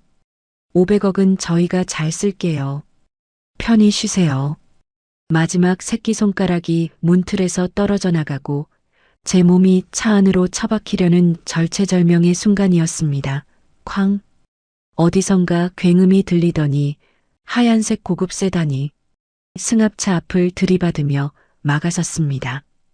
범퍼가 찌그러지고 파편이 튀었습니다. 납치범들이 중심을 잃고 비틀거리는 사이 세단에서 진우가 뛰쳐나왔습니다. 진우의 손에는 핸드폰이 들려 있었고 카메라는 이 모든 현장을 찍고 있었습니다. 손 떼. 당신들 지금 뭐 하는 짓이야? 진우의 사자우 같은 고함이 터져 나왔습니다. 뒤이어 경찰 사이렌 소리가 요란하게 울려 퍼지기 시작했습니다. 한 대가 아니었습니다. 3대, 4대. 경찰차들이 순식간에 승합차를 포위했습니다. 당신들 현행범으로 체포한다. 꼼짝 마. 경찰들이 테이저건을 겨누며 달려들었습니다. 며느리의 얼굴이 사색이 되어 굳어졌고 아들은 다리에 힘이 풀려 주저앉았습니다. 진우가 달려와 바닥에 쓰러진 저를 일으켜 세웠습니다. 그의 품은 따뜻했고 떨리고 있었습니다. 어머니, 늦어서 죄송합니다. 괜찮으세요? 진우야. 저는 진우의 옷자락을 꽉 움켜쥐었습니다. 안도감에 다리가 후들거려 서 있을 수가 없었습니다. 눈앞에서 수갑이 채워지는 아들과 며느리를 보며 저는 거친 숨을 몰아쉬었습니다. 이걸로 끝이었습니다. 가족이라는 껍데기를 쓴 악연이 드디어 비참한 최후를 맞이할 시간이 온 것입니다. 상호 폭로와 자멸. 경찰서 형사과 조사실의 형광등 불빛은 유난히도 차갑고 창백했습니다. 납치 소동이 있고 1시간 뒤 아들과 며느리는 피의자 신분으로 나란히 앉아 조사를 받고 있었습니다. 수갑찬 손을 테이블 아래로 숨긴 채 2사람은 사시나무 떨듯 떨고 있더군요. 저는 진우의 부축을 받아 피해자 진술실 유리창 너머로 그 꼴을 지켜보고 있었습니다.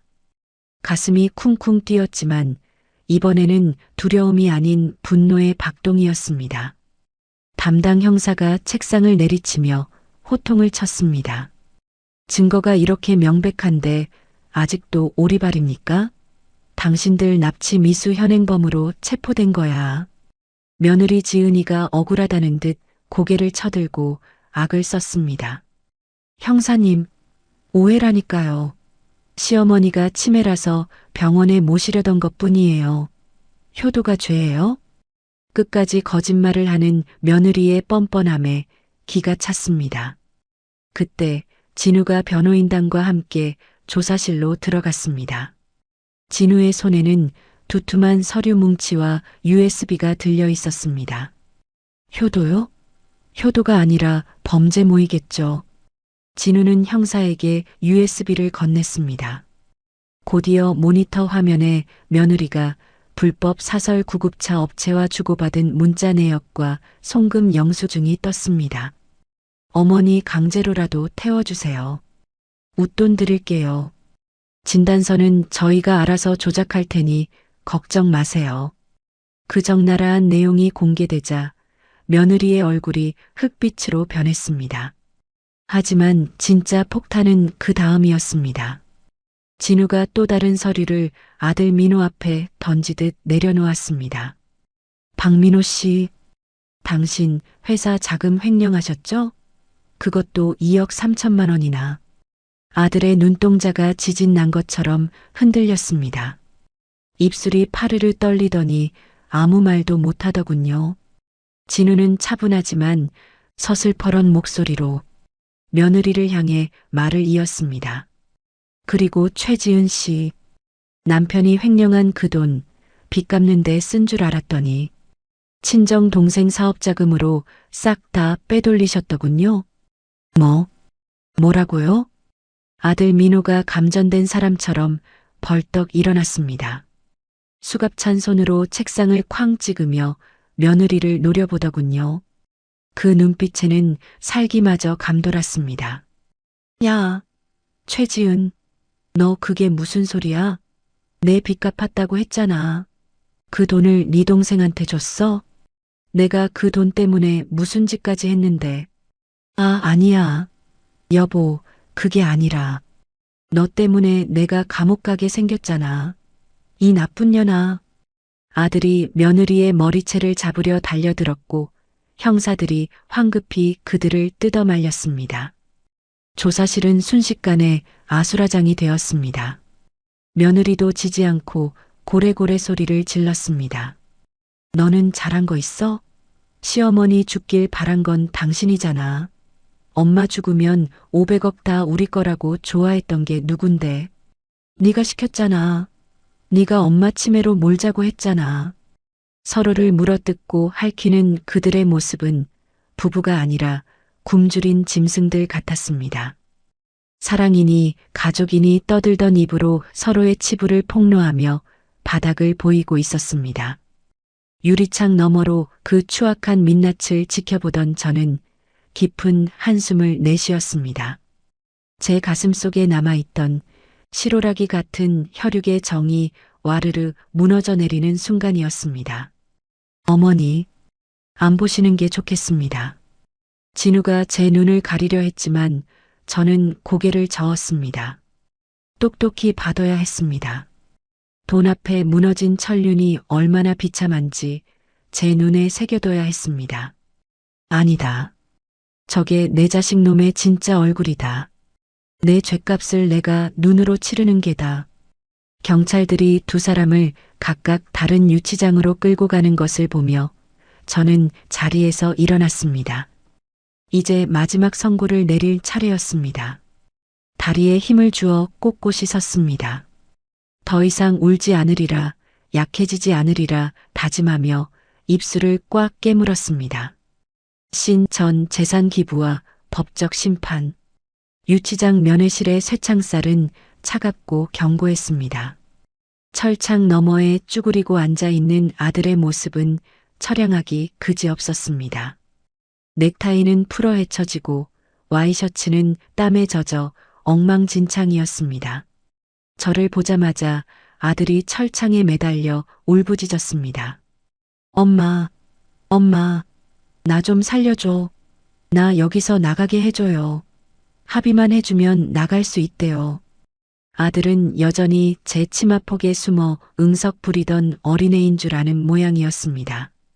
하지만 저는 더 이상 그 응석을 받아줄 어미가 아니었습니다. 저는 변호사가 작성해온 서류 봉투를 꺼내 면회대 위에 올려놓았습니다. 아베, 그래, 합의서 가져왔다. 아들의 얼굴에 화색이 돌았습니다. 떨리는 손으로 철창 사이로 손을 뻗더군요. 하지만 제가 꺼낸 서류의 제목을 본 순간 아들의 표정이 절망으로 일그러졌습니다. 전 재산 사회 환원 약정서 그리고 친족 상돌의 포기 각서. 엄마, 이게 뭐예요? 사회 환원이라니요? 글자 그대로다. 내 재산 500억 전부 기부하기로 했다.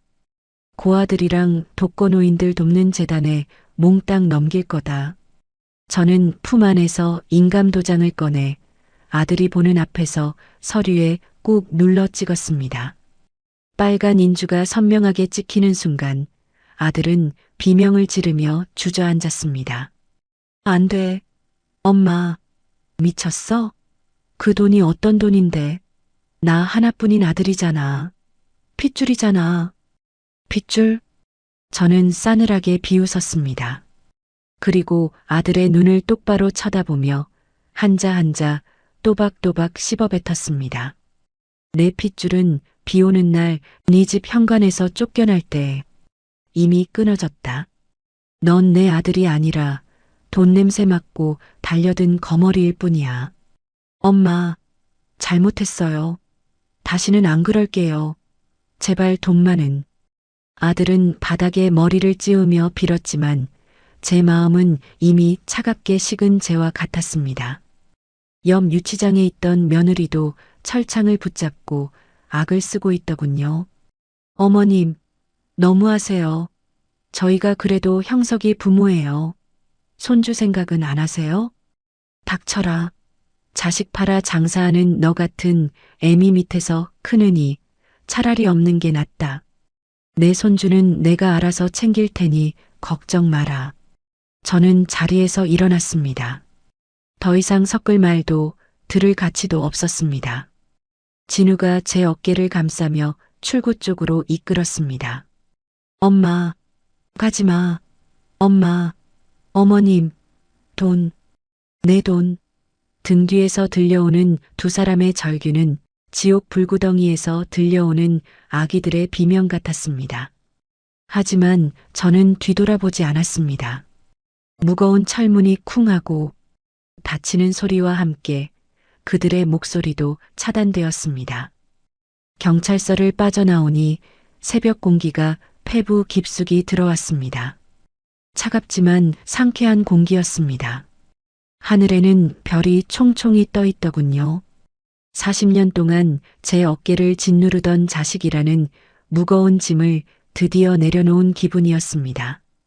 몸이 깃털처럼 가벼웠습니다. 하지만 한편으로는 가슴 한구석이 뻥 뚫린 듯 시려오는 건 어쩔 수 없더군요. 어머니 고생하셨습니다. 이제 다 끝났습니다. 진우가 따뜻한 캔커피 하나를 제 손에 쥐어주었습니다. 그 온기가 얼어붙었던 제 손을 녹여주었습니다. 저는 진우를 바라보며 힘없이 웃었습니다. 그래, 끝났구나. 내 배 아파 낳은 자식을 내 손으로 감옥에 보내고 나니 이제야 속이 시원하면서도 참 씁쓸하구나. 어머니 잘못이 아닙니다. 그들이 선택한 길이에요. 안다. 알아. 진우야, 이제 우리 집으로 가자. 가서 따뜻한 밥이나 한 끼 먹자꾸나. 저는 500억 통장보다 지금 제 곁에 서 있는 이 청년의 마음이 더 큰 재산임을 깨달았습니다. 피는 물보다 진하다지만 때로는 남이 가족보다 더 진한 정을 나누기도 한다는 것을요. 그렇게 저는 뼈아픈 승리를 거두고 새로운 인생을 향해 첫 발을 내디뎠습니다. 이제 제게 남은 건 오롯이 저를 위해 사는 삶뿐이었습니다. 1년 후 파멸한 그들의 살. 어느덧 시간은 화살처럼 흘러 그 모진 일이 있고 나서 딱 1년이 지났습니다. 계절은 다시 돌아와 찬바람이 옷깃을 여미게 하는 늦가을이 되었습니다. 세상은 변한 게 없는 듯 바쁘게 돌아가지만 제 아들 내외, 아니, 이제는 남이 된 그 두 사람의 인생은 지옥 밑바닥으로 곤두박질 쳤습니다. 들리는 소문에 의하면 아들 민호는 감옥에서 1년을 살고 얼마 전 출소했다고 합니다. 하지만 존속 납치 미수의 횡령이라는 빨간 줄이 그어진 전과자를 받아주는 회사가 어디 있겠습니까?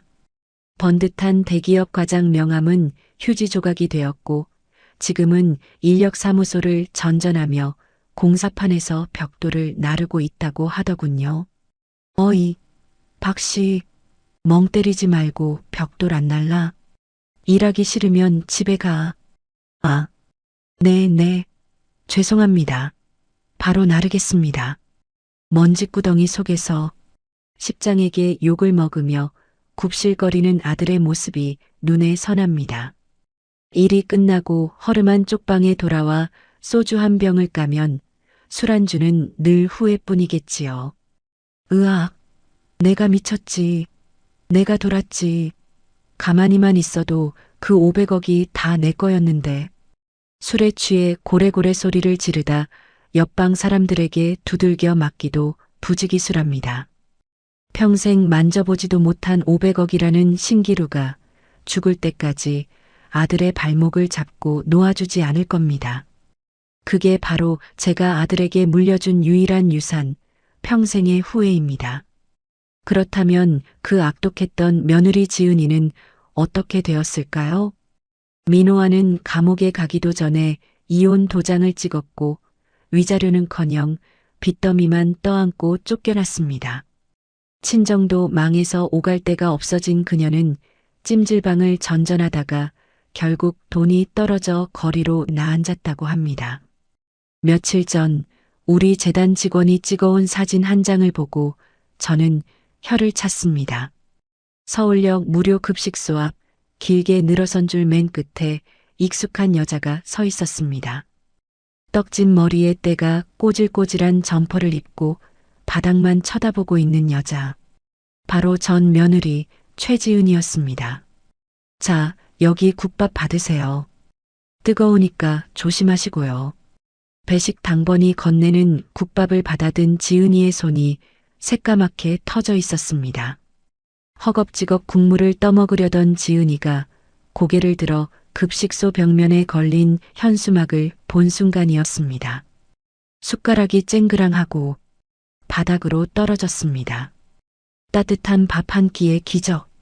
김순자 복지재단. 현수막 한가운데 제가 환하게 웃고 있는 사진이 걸려 있었기 때문입니다. 자신이 그토록 무시하고 짓밟았던 시어머니가 차려준 밥을 거지가 되어 얻어먹고 있다는 사실. 그 기막힌 아이러니 앞에서 지은이는 무슨 생각을 했을까요? 흐흑, 흑흑. 지은이는 국밥 그릇에 얼굴을 파묻고 짐승처럼 울었다고 합니다. 뜨거운 국물 위로 후회의 눈물이 뚝뚝 떨어졌겠지요. 1,000원이 없다고 시어머니를 쫓아냈던 그녀가 이제는 공짜 밥 한 끼에 목숨을 거는 신세가 되었으니 말입니다. 인과응보, 뿌린 대로 거둔다는 옛말이 하나도 틀린 게 없습니다. 그들은 이제 평생 서로를 원망하고 자신을 저주하며 지옥 같은 삶을 살아가게 될 것입니다. 그보다 더 무서운 형벌은 없을 테니까요. 진정한 부자의 미소. 그리고 지금 저는 어떻게 살고 있냐고요? 저는 지금 제 인생에서 가장 따뜻하고 화려한 봄날을 보내고 있습니다. 이사장님, 장학생들 입장합니다. 단상으로 올라가시죠. 비서의 안내를 받으며 저는 행사장에 들어섰습니다.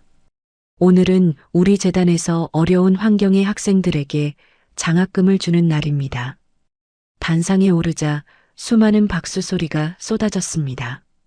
예전 같으면 주눅 들어 고개도 못 들었겠지만 지금의 저는 당당하게 그 박수를 즐깁니다. 고급스러운 한복을 차려입고 온화한 미소를 짓는 제 모습이 제법 회장님 같지 않습니까? 제 곁에는 든든한 아들, 진우가 서 있습니다. 얼마 전 저는 진우를 정식으로 양아들로 입적했습니다. 피 한 방울 안 섞였지만 진우는 그 누구보다 저를 아끼고 공경하는 진짜 아들입니다. 어머니, 오늘따라 더 고우시네요. 긴장하지 마시고 말씀하세요. 진우가 제 손을 꼭 잡아주었습니다. 그 따뜻한 온기에 마음이 편안해졌습니다.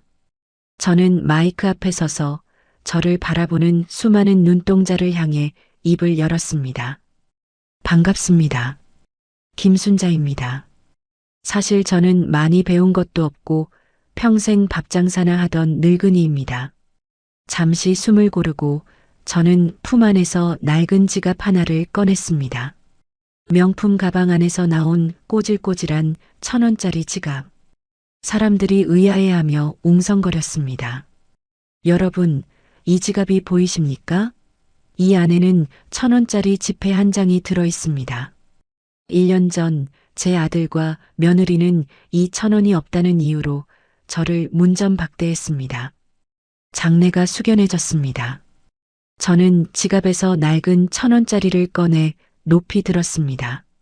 그때는 이 돈이 원망스러웠습니다. 하지만 지금은 아닙니다. 이 1,000원 덕분에 저는 깨달았습니다. 돈이 많다고 부자가 아니라는 것을요. 내 곁에 나를 진심으로 아껴주는 사람이 있고 내 마음이 떳떳해야 진짜 부자라는 것을 말입니다. 저는 객석 맨 앞줄에 앉아있는 진우를 바라보며 미소 지었습니다. 진우의 눈가가 촉촉하게 젖어 있었습니다. 저는 제 전 재산 500억을 세상에 내놓았습니다. 아깝지 않냐고요? 아니요, 하나도 안 아깝습니다. 돈은 똥거름 같아서 쌓아두면 악취가 나지만 이렇게 밭에 뿌리면 꽃을 피우니까요. 저는 이제야 진짜 부자가 되었습니다. 우레와 같은 박수 소리가 터져 나왔습니다. 여기저기서 눈물을 훔치는 사람들도 보였습니다. 저는 마이크를 잡고 지금 이 방송을 듣고 계신 여러분께 마지막 인사를 전하고 싶습니다. 지금 혹시 자식 때문에 속 썩고 계신 부모님들 계십니까? 내가 덜 먹고 덜 입으면 자식이 알아주겠지 하며 희생하고 계신가요? 제발 그러지 마세요. 자식은 내리사랑이지 치사랑은 없다고 합디다. 모든 걸 다 내어주고 빈 껍데기가 되면 자식은 고마워하는 게 아니라 짐스러워합니다. 이제부터라도 여러분 자신을 위해 사세요. 맛있는 거 있으면 자식 주지 말고 여러분 먼저 드시고 좋은 옷 있으면 아끼지 말고 사 입으세요. 주머니에 1,000원이 없어도 내 마음이 당당하고 행복하면 그게 진짜 부자입니다. 내 인생의 주인공은 자식이 아니라 바로 나 자신이니까요. 어머니, 이제 내려가서 식사하시죠. 오늘 메뉴는 어머니가 제일 좋아하시는 갈비찜입니다. 행사가 끝나고 진우가 다가와 팔짱을 꼈습니다. 갈비찜이라. 1년 전 빗물에 젖어버려졌던 그 갈비찜이 생각나 콧날이 시큰했습니다. 하지만 이제는 울지 않을 겁니다. 제 곁에는 따뜻한 밥 한 끼를 함께할 진짜 가족이 있으니까요. 그래, 가자. 우리 아들 배고프겠다. 저는 진우의 팔을 꼭 잡고 행사장 밖으로 걸어 나갔습니다. 쏟아지는 햇살이 제 어깨 위로 따스하게 내려앉았습니다. 참으로 살맛 나는 세상입니다. 지금까지 제 이야기를 들어주신 여러분, 고맙습니다. 오늘 저녁은 그 누구보다 귀한 당신을 위해 따뜻하고 맛있는 밥 한 끼 꼭 챙겨 드시길 바랍니다. 감사합니다. 자식 뒷바라지에 평생 허리가 휘도록 고생하신 우리 부모님들. 오늘 제 이야기 어떻게 들으셨나요? 500억이라는 큰 돈으로 복수하는 장면에서 속이 시원하다가도 한편으론 돈 앞에 무너진 천륜을 보며 가슴 한구석이 씁쓸하셨을지도 모르겠습니다. 우리는 늘 나는 굶어도 자식은 먹여야지 하며 내 입에는 찬밥만 넣고 살았습니다. 하지만 여러분, 이제는 그 무거운 짐을 좀 내려놓으셨으면 합니다. 내 인생을 송두리째 퍼주고 빈 껍데기가 되면 자식도 그 희생을 당연하게 여기기 마련입니다. 진짜 부자는 통장에 돈이 많은 사람이 아닙니다. 주머니가 가벼워도 오늘 하루 나를 위해 따뜻한 밥 한 끼 대접할 줄 아는 마음의 여유가 있는 사람이 진짜 부자입니다. 이제는 자식 눈치 보지 마시고 오직 여러분 자신의 행복만을 위해 조금은 이기적으로 사셔도 됩니다. 여러분은 충분히 그럴 자격이 있는 귀한 분들이니까요. 남은 인생은 부디 아프지 마시고 본인만을 위해 웃으며 사시길 진심으로 기원합니다.